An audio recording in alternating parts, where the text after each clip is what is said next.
Good morning, नमस्कार आप सभी को। आज की सेशन में जैसा कि पहले सेशन में हमने डिस्कस किया कि सिलेबस को किस प्रकार कवर करें, उसके लिए कौन कौन सी बुक्स को एक रेफरेंस बुक के रूप में, और उसके बाद जो सबसे महत्वपूर्ण काम होता है, जब हम कंटेंट्स को तैयार कर लिए हों तो हमारा सबसे बड़ा उद्देश्य होता है कि आंसर को किस प्रकार लिखें कि एक बेहतर आंसर बने। So the session is needed here.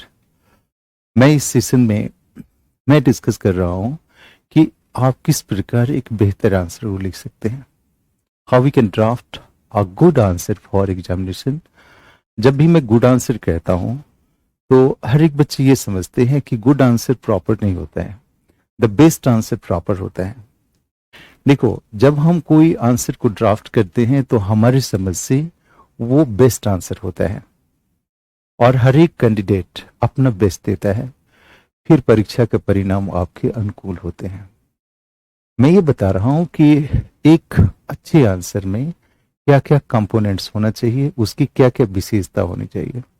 सो यहाँ पे हमने इसकी 5 कंपोनेंट्स को सिलेक्ट किया है और आपके इस आंसर में ये 5 विशेषता होनी ही चाहिए, जिसके द्वारा आप निर्धारित करेंगे कि आपके अंक बेहतर होंगे और आपके एग्जाम में आपका सिलेक्शन निश्चित रूप से होगा। तो देखिए कि सबसे पहला चीज है द सिलेक्शन ऑफ क्वेश्चंस। जैसे हम एग्जाम को टारगेट करते हैं तो सबसे पहला चीज होता है the selection of questions. Selection of questions मैं यूपीएससी के लिए या किसी अन्य एग्जामिनेशन के लिए देता तो उतना ज्यादा महत्वपूर्ण नहीं भी होता। यहाँ ये बीपीएससी का एग्जामिनेशन है और इसमें आपको 12 ऑप्शन होते हैं, 12 टोटल क्वेश्चन होते हैं, उसका ईबी सेक्शन भी होता है और एक नियत होता है कि आप अगर एक कैंडिडेट अगर एक बेहतर ड्राफ्ट करके गया है कि ये प्रोबेबल एरिया है और ये क्वेश्चन को अगर हम कर लें तो एग्जाम में प्रोबेबल ये पूछ देगा। इवन हम अराउंड 60 क्वेश्चन को तैयार करके जाए तो ये संभावना रहती है कि हम 6 क्वेश्चन बिल्कुल बेहतर से लिख के आएंगे, राइट। तो इसके लिए जरूरी है कि सिलेक्शन ऑफ क्वेश्चंस, आप सिलेक्शन ऑफ क्वेश्चन पहले करें। जो हम जितने भी टॉपिक है उसमें से 60 टॉपिक्स को हम बहुत अच्छे से तैयार करेंगे।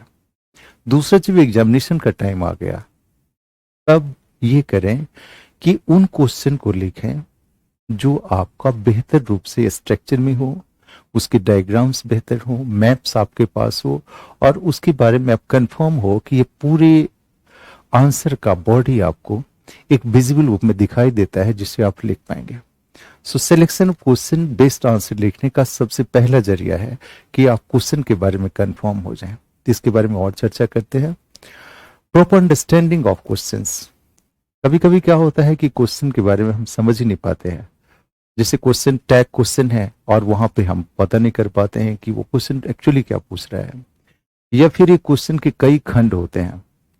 जैसे एक क्वेश्चन का 2 से 3 खंड हुआ तो आपको प्रॉपर पता होना चाहिए कि किस खंड का वेटेज कितना है और किस खंड में कितना लिखना है। सो अंडरस्टैंडिंग ऑफ क्वेश्चन आपका सेकेंड मुद्दा आता है। नेक्स्ट, कॉम्पैक्टनेस ऑफ थॉट्स की चर्चा करेंगे, विचार की चर्चा करेंगे। आपके विचार बिल्कुल सिंक्रोनाइज हो, सिस्टमैटिक हो और फ्लो चार्ट की तरह एक प्रवाह में हो। 10 आता है प्रेजेंटेशन। प्रेजेंटेशन में आप इन सभी पॉइंट्स को हम डिटेल डिस्कस कर रहे हैं, मैंने सिर्फ इस पॉइंट को लाया है। प्रेजेंटेशन में क्या हुआ कि आपकी जो प्रस्तुति है, आप फिजिकली एग्जामिनर के सामने होते नहीं हैं, आपका कॉपी होता है और वही आपके व्यक्तित्व का आईना होता है।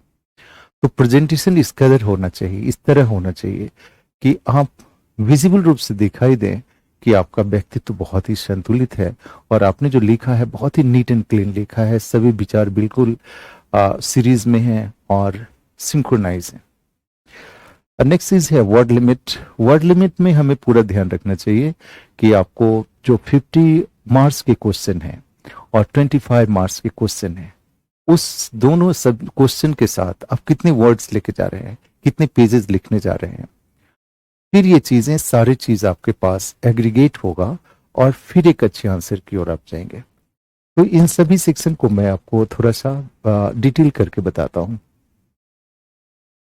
देखिए, जब हम कहते हैं सिलेक्शन ऑफ क्वेश्चन, तो सिलेक्शन ऑफ क्वेश्चन में आपके पास फिजिकल का एरिया है, इंडिया फिजिकल है, वर्ल्ड फिजिकल है, और 6 में से अगर आप चाहे तो 4 क्वेश्चन यहां से लिख सकते हैं। कितनी बड़ी बात है। और नहीं कोई तो 3 क्वेश्चन जो जरूर ही लिख सकते हैं। तो देखिए, जो फिजिकल एरिया है उसमें आपका डायग्राम भी बहुत अच्छा है, मैप्स भी बहुत अच्छे हैं, उसका प्रेजेंटेशन भी बड़ी सिंक्रोनाइज हो जाएगा, है ना। तो उन चीज को आप टारगेट करें जो बिल्कुल मूर्त रूप में हो, जो दिखाई देने वाला हो, जो एब्स्ट्रैक्ट होता है, जिसमें आपके विचार पूछे जाते हैं और आपके पास बहुत ज्यादा लैंग्वेज का डेप्थ नहीं है। तो जो अमूर्त क्वेश्चन है, जो बहुत ही एब्स्ट्रैक्ट टाइप का क्वेश्चन है, उससे बचें। अगर आपके पास जो एब्स्ट्रैक्ट क्वेश्चन ना हो, आपके पास जो मूर्त रूप में दिखाई देने वाला क्वेश्चन है, जिसमें डायग्राम्स आपको दिखाई दे रहा हो, उस क्वेश्चन का स्ट्रक्चर आपको दिखाई दे रहा हो, जितने कीवर्ड्स हैं वो दिखाई दे रहा हो, तो आप उस आंसर में आप वंडरफुली परफॉर्म कर सकते हैं। तो फिजिकल एरिया हो गया। दूसरा देखिए कि एक नेचर क्वेश्चन आता है, सेकेंड नेचर, जो हमारे पास मॉडल्स हैं, डिफरेंट मॉडल्स, इंडस्ट्री का मॉडल है या फिर अर्बन मॉडल्स हैं। ये सारे चीज ऐसे हैं जहां पे डायग्राम्स बहुत अच्छे हैं, आपका विजिबल एरिया दिखाई देता है, कीवर्ड बहुत अच्छे हैं, विश्लेषण बहुत अच्छा हो सकता है। तो अर्बन का एरिया ले लिया, जैसे मैं हार्टलैंड थ्योरी लिखने जाऊं, रीमलैंड थ्योरी लिखने जाऊं, तो वो चीज बड़ी क्लियर दिखाई देगा, है ना। तो ऐसे क्वेश्चन को सिलेक्ट करें जिसमें आपको प्रेजेंटेशन का बेहतर मौका मिलता हो, मैप से भी, डायग्राम से भी, वर्ड से भी। ऐसे क्वेश्चन से बिल्कुल बचें जहां पे एब्स्ट्रैक्ट है, जहां पे आपके कीवर्ड रिफ्लेक्ट ना हो रहे हो, पॉइंट्स रिफ्लेक्ट ना हो रहे हो। तो ऐसे क्वेश्चन बहुत मिनिमम हो, अगर मजबूरी हो गया तो एक 25 मार्क्स का क्वेश्चन टारगेट कर लिया, कोई बात नहीं है। लेकिन जो मैक्सिमम क्वेश्चन हो जिसमें आपके कैलिबर दिखाने का पूरा चांस बनता हो, मैप बनाने का चांस बनता हो, डायग्राम बनाने का चांस मिलता हो, आपके कीवर्ड दिखाने का चांस मिलता हो, वो चीज आपको बहुत हाई लेवल पे मार्क्स दे सकता है। आप कहिए कि ऐसे मार्क्स जिसको आप ड्रीम मार्क्स कह सकते हैं। सो सेलेक्ट क्वेश्चन जिसमें आपको कंटेंट्स विजिबल हो, उसके डायग्राम्स, मैप्स, वर्ड्स बड़े विजिबल हो, और आपको लिखने से पहले पूरे आंसर का बॉडी दिखाई देता हो कि हम ये लिखने जा रहे हैं। देन आपकी एनर्जी होगी, उसको लिखना बहुत अच्छा लग जाएगा। तो स्टूडेंट्स, अच्छे आंसर लिखने का सबसे बड़ा सूत्र है कि अच्छे क्वेश्चन सिलेक्ट करो।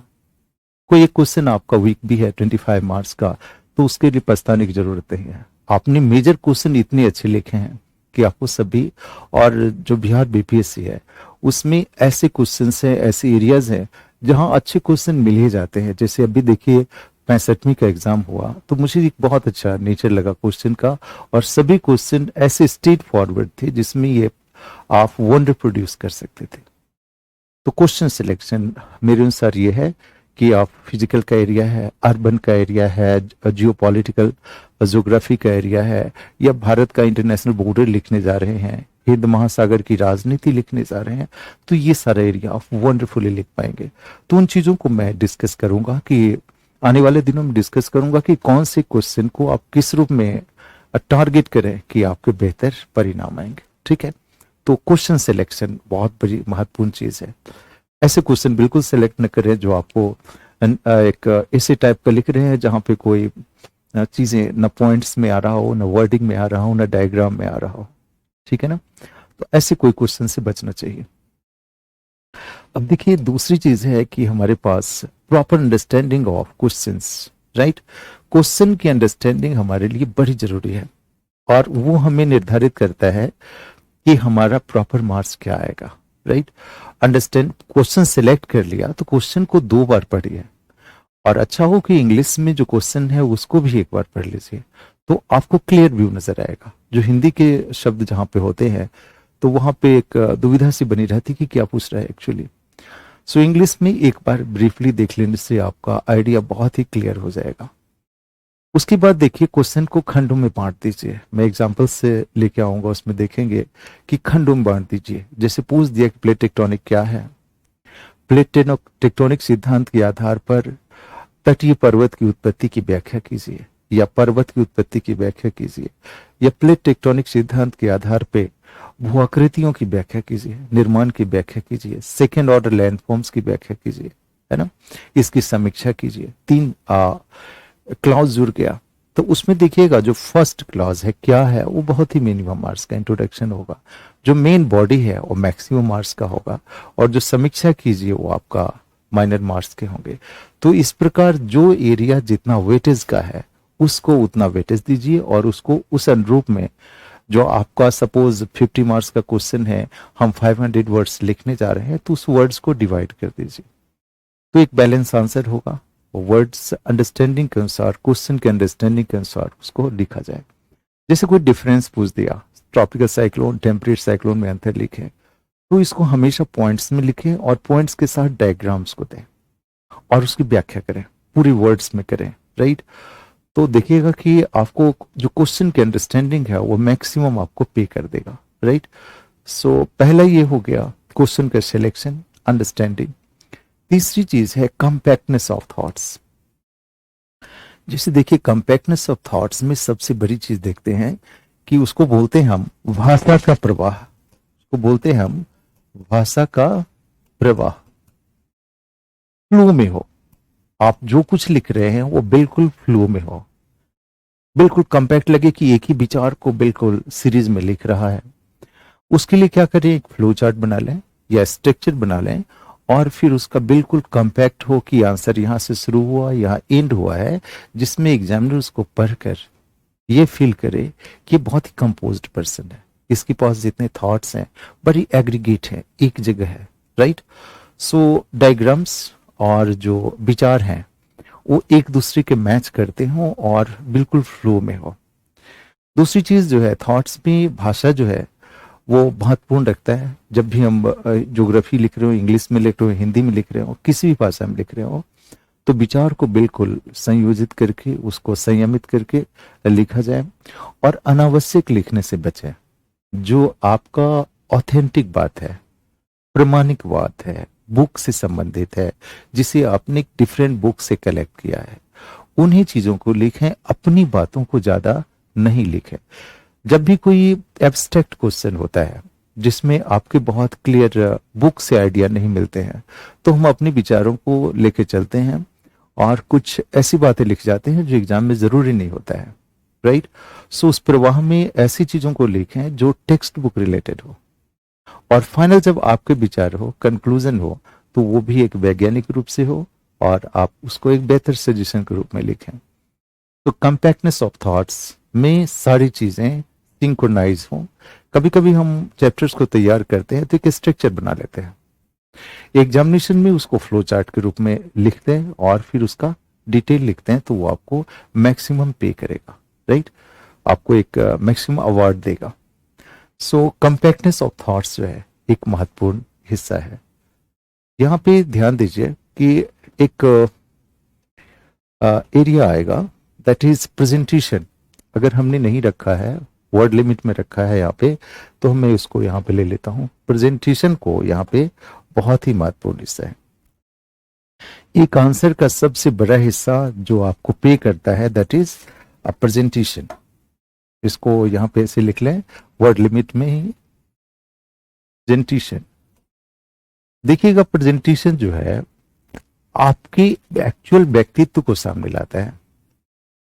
जैसे देखिएगा कि प्रेजेंटेशन में क्या क्या हम यूज करेंगे। प्रेजेंटेशन में हम डायग्राम यूज करते हैं, डायग्राम यूज करते हैं। अब डायग्राम आपके व्यक्तित्व का एक बड़ा सा प्रेजेंटेशन होता है, वहां पे आपका एक पहचान होता है। बड़े नीट एंड क्लीन जो है डायग्राम बना लें, और डायग्राम जो बुक में हो तो बन नहीं सकता। जो आपने किसी टीचर के साथ पढ़ा है और उनकी टीचिंग के दौरान बोर्ड वर्क में जो डायग्राम आया है वो आप भी बना सकते हैं, कोई भी कैंडिडेट बना सकता है। उस डायग्राम को बड़ी नीट एंड क्लीन बना दें। डायग्राम जरूर आपका सपोर्ट डॉक्यूमेंट होना चाहिए, सपोर्ट एविडेंस होना चाहिए। जैसे ज्योमेट्री होता है, ज्योमेट्री की शुरुआत ही होती है डायग्राम से। ज्योग्राफी में यह है कि पहले डायग्राम बनाइए, उसकी व्याख्या कीजिए, क्लियर। उसके बाद जो है मैप्स, जो मैप्स है, जहां पर भी कोई डायग्राम्स हैं, उसका लोकेशन है, तो मैप्स आपको सपोर्ट करता है। मैप्स हम उस सेंस में भी बनाते हैं जब मुझे एग्जाम्पल देना हो, राइट। जैसे सपोज हमने कहा फोल्डेड माउंटेन का फॉर्मेशन, तो एक वर्ल्ड मैप बनाया, रॉकी एंडीज हिमालय को दिखा दिया, राइट। सो या फिर हमें कोई टेक्टोनिक प्लेट्स है तो उसको मैप्स में दिखा दिया। तो मैप्स जरूर वहां पे लाइए। तीसरा चीज है वो है डेटा। अगर कोई इकोनॉमिक ज्योग्राफी का एरिया है, आपको प्रमाणित करना है कि ये प्रोडक्शन इतना है, इसका लोकेशन इतना है, तो डेटा जरूर दीजिए। अर्बन के एरिया में, पॉपुलेशन के एरिया में, जो कोई एरिया है वहां पे डेटा सपोर्ट जरूर होना चाहिए। एंड जो लास्ट थिंग जो एग्जामिनेशन को बहुत ज्यादा प्रभावित करता है वो है कीवर्ड्स। कीवर्ड्स कहने का अर्थ है हुआ कि हर एक पैराग्राफ का एक मुख्य वर्ड होता है, टर्म होता है, जिस टर्म के आसपास पूरा पैराग्राफ चलता होता है, या ये कहिए कि उस टर्म की व्याख्या पूरे पैराग्राफ में करते होते हैं। तो उस कीवर्ड को आप अंडरलाइन करते हैं। तो ऐसे पूरे आपके कॉपी में करीब 15 से 20 या 25 वर्ड होगा जो अंडरलाइंड होगा, जो बहुत ही क्लियरली दिखाई देगा एग्जामिनर को। या एक आंसर लिखा हुआ है तो उसमें करीब 4 से 5 वर्ड्स होंगे जो कीवर्ड्स के रूप में होंगे, उस चीज की पूरी व्याख्या करती हूँ। जैसे हमने कहा कि वैगनर का थ्योरी लिखना है और उसमें तटीय समरूपता है, जिग्सो फिट है, राइट। तो जिग्सो फिट को हमने अंडरलाइन कर दिया, वहां पे डायग्राम बना दिया कि ये जिग्सो फिट में अफ्रीका का एरिया है, ये साउथ अमेरिका का एरिया है, ये दोनों एरिया जोड़ता है, ये संकल्पना जो है जिग्सो फिट से है। तो वहां पे जिग्सो फिट लिखा और उसको अंडरलाइन कर दिया, फिर व्याख्या कर दिया। तो वो चीज वंडरफुली इंपैक्ट करता है एग्जामिनर पे। आपको देखिएगा कि जहां जहां, अब ऐसा नहीं कि किसी बच्चे को ये कह दिया कि अंडरलाइन करना तो पूरे के पूरे आंसर को अंडरलाइन मत किया करें। अंडरलाइन उन्हीं कीवर्ड को करें जो बहुत वैल्यूबल है, पॉइंट्स उन्हीं को अंडरलाइन करें जो लगे कि वो विजिबल दिखाना जरूरी है। अंडरलाइन ही सिर्फ करना महत्वपूर्ण नहीं होता है। ऐसा काम करें कीवर्ड्स को, और जहां पे डायग्राम्स मैप्स हैं उस एरिया को नीट एंड क्लीन बनाए, तो आपके आंसर बहुत ही अच्छे होंगे और प्रभावशाली रूप से दिखाई देंगे। उसके बाद है वर्ड लिमिट। वर्ड लिमिट हमारे एग्जामिनेशन का बहुत ही बड़ा एरिया होता है जो निर्धारित करता है कि हमारे आंसर में कितने वर्ड्स होंगे, और उसमें एग्जामिनर उतने शब्दों में उन सभी विशेषताओं को देख पाएगा जो एक आंसर में निहित होना चाहिए। तो बीपीएससी में एक क्वेश्चन है जो 50 मार्क्स के हैं और एक क्वेश्चन है जो आपको 25 मार्क्स के हैं। ऐसा क्वेश्चन आता है। तो 50 मार्क्स वाले जितने क्वेश्चन हैं उसको 500 से 550 वर्ड्स तक लिख चाहिए। इतने दायरे में आप सभी बातों को, डायग्राम्स को, कीवर्ड्स को, सभी चीज को सजाइए और उसको बेहतर से प्रेजेंट कीजिए। जो 25 मार्क्स के पेपर है उसमें 350 वर्ड्स आमतौर पे लिखिए और उसमें आपकी सारी बातें आ जाना चाहिए, सारी की सारी बातें आ जानी चाहिए। तो वर्ड लिमिट का ख्याल रखें। अब ऐसा नहीं कि वर्ड को काउंट करना जरूरी है, एक अमूमन पता चल जाता है कि आपने जो लिखा है वो कितने वर्ड्स में और कितनी क्लियरिटी से एग्जामिनेशन के पास पहुंच रहा है, एग्जामिनर के पास पहुंच रहा है। So the first is the limit of words. Presentation में ही सारा चीज आ जाता है, राइट। आपका maps, diagrams, keywords, datas and the limit of words, ये सारे चीज उसी में आ जाते हैं। तो इन चीजों को जब आप एक आंसर में निहित करेंगे तो एग्जामिनर को पता चलेगा कि ये मोर बैलेंस पर्सन है। एक चीज और भी चलते चलते मैं बताता हूँ, इस लेक्चर को खत्म करते। कभी कभी देखिएगा कि एक कैंडिडेट पहले क्वेश्चन को बहुत सजाकर अच्छे से लिखता है और पूरा का पूरा टाइम देता है, और जैसे जैसे क्वेश्चन आगे बढ़ते जाते हैं उसकी राइटिंग खराब हो जाती है, वर्ड्स कम ज्यादा होने लगता है। तो ये चीज आपके कैरेक्टर में तब आएगा जब आप कई बार पूरे टेस्ट सीरीज को, पूरे 6 क्वेश्चन को लिख के देखेंगे। वीक में कम से कम 1 दिन, या अगर आप ज्यादा लिखने वाले हैं तो सप्ताह में 2 दिन जरूर 6 क्वेश्चन लिख के देखिए।